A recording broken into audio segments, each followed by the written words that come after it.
Allah says we will test you. So a day for you, a day against you. If you are healthy, your health will never ever remain forever.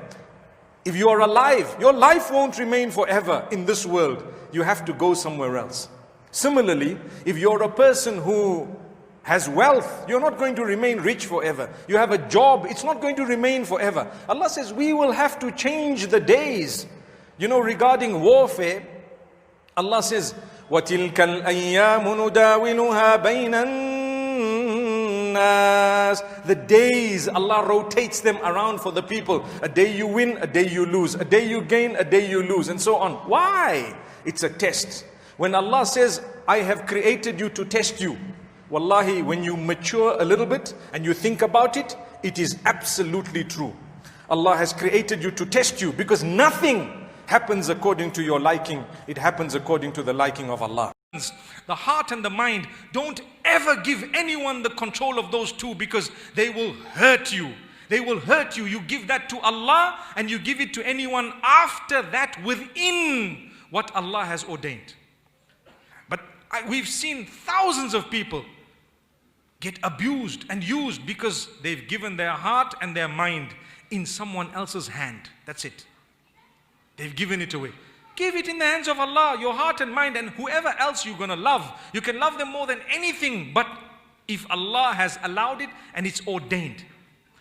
And for this reason we say, be very careful, my beloved brothers, my sisters, my children, sons and daughters. You know, we sometimes are not even the people whom we should be.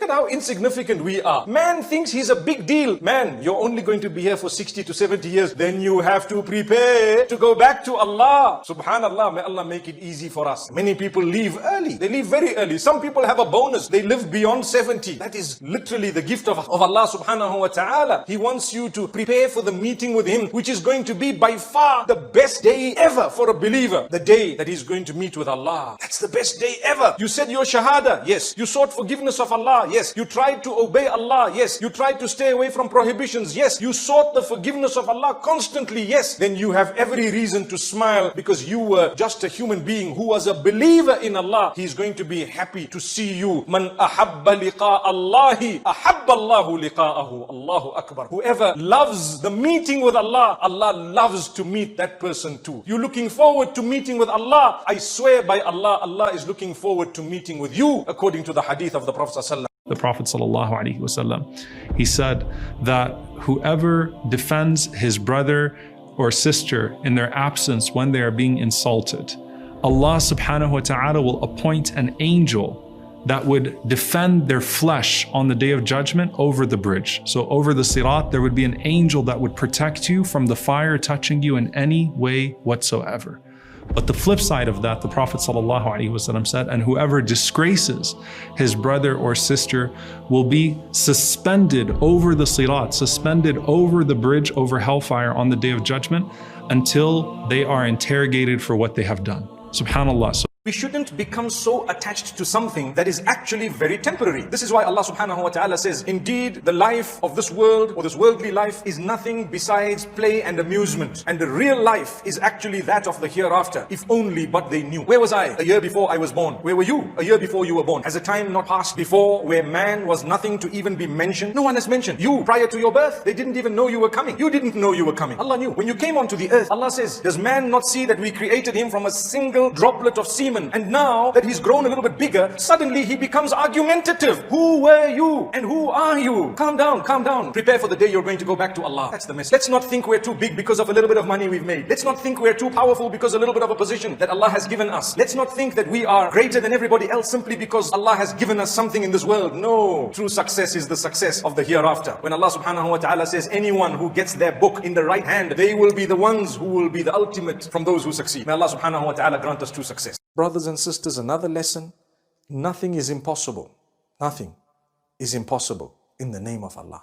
If you were to start things in the name of Allah, nothing is impossible. If you are to actually seek the help of Allah, everything becomes possible. What you thought was impossible for Allah is very possible. He will do it for you. So, in other words, nothing is impossible for Allah. Imagine, اقرأ باسم ربك. Read in the name of Allah. Read in the name of your Lord who created you. خلق الإنسان. He created mankind from a clot of blood. Subhanallah Rabbil Alameen. Amazing verses. These were the opening verses to do with read and to do with using the name of Allah when you think something is impossible, and Allah will make it possible, and Allah will grant you even more than you ever expected because you did it in His name with His help and you continued seeking that help of His. That's Allah. Rabbul Izzati wal Jalal. Your cleanliness of every aspect, every sphere is half of your faith. Your faith. You also clean your acts of worship by doing what? Making sure you don't worship things or people or whatever else besides Allah. Because to enter into the faith, we say, you want to become a Muslim, they say, did you declare your shahada? What's a shahada? Ashhadu an la ilaha illallah wa ashhadu anna Muhammadan Rasulullah. I bear witness that. What's the translation of it? That there is none worthy of worship. Think of that statement. What did you just say? There is no one, nothing worthy of worship, which means I'm not going to worship anyone or anything besides Allah. That's the statement. Shaitan makes you forget that very fast. We start worshipping things. We start worshipping people. We start worshipping sticks and stones. No, don't lose that. Clean your act. At-tuhuru shatrul iman. Clean your acts of worship. They should be only and solely for Allah, simply because there is none worthy of worship besides Allah. Remember the charity, a point that we forget. It is for Allah. It's just that Allah's put a poor person to collect it on His behalf. Subhanallah. Subhanallah. Think about it. So when I have a charity in my hands, I need to tell myself, I'm giving this for the sake of Allah. This is Allah that I'm reaching out to because He wants me to reach out to Him by giving food to a poor person. That's what it is. When you think that way, you will automatically be respectful in the way you treat others. Don't throw money at someone. Give it to them. Don't throw a coin at a beggar. Give it to them, the beggar, respectfully. And pray for the beggar and pray that the Almighty accept it from you. Allah says the real beggars are those, and this is now the etiquette of those who are poor. There are from amongst us many who are suffering, many who are struggling. They are in Christ. Inna Allah idha ahabba abdan ibtalah. When Allah loves you truly, He begins to test you with bigger tests because He wants you to have a bigger certificate. He wants you to have a greater qualification. He wants you to gain even more closeness to Him than ever before. Imagine losing something that drives you closer to Allah. Was that really a loss? Don't have such a big wedding. What's the big deal? If you cannot afford it, have something simple. Simple. And even if you can afford it, you can invite the whole world, but keep it simple. There is a difference between big and small and simple and complicated. So if you have a simple wedding, even if it is very big, no harm. But if you have something that goes beyond the limits of Allah, even if it is a small wedding, it's wrong. And this type of culture that we have clung to in some areas, wallahi, I found this later on, even in the UK. Some of the people of a similar background were doing the same thing. They have a hall, they invite you and they have a man with a book. It's just as well that now I know what the book is all about. May Allah subhanahu wa ta'ala benefit us. We have a book of deeds that we are worried about. They have a book of money that they're worried about. May Allah subhanahu wa ta'ala grant us goodness. If you don't marry the one you wanted to marry, I explained if you do, we have one problem.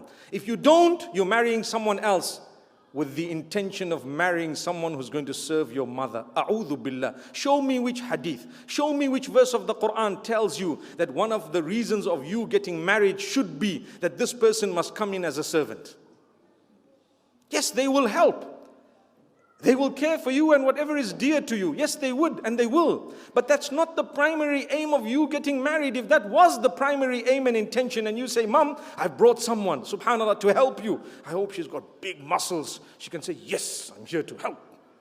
And the mom said, no problem. You sit down. I make you a meal. Because of what she looks like. Wow, powerful, big, strong woman. My brothers and sisters, come on, come on. We need to understand, let's respect our children, respect ourselves as parents. Allahumma inni as'aluka al-jannah. Oh Allah, I ask you Jannah.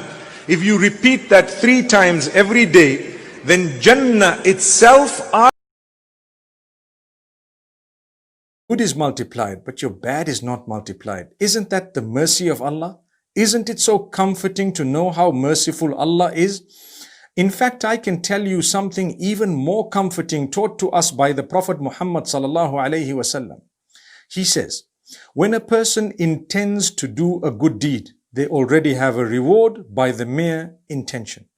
If they were to follow up that good deed and do it, then the reward would be multiplied. If a person intends to do a bad deed, no sin is written against them yet.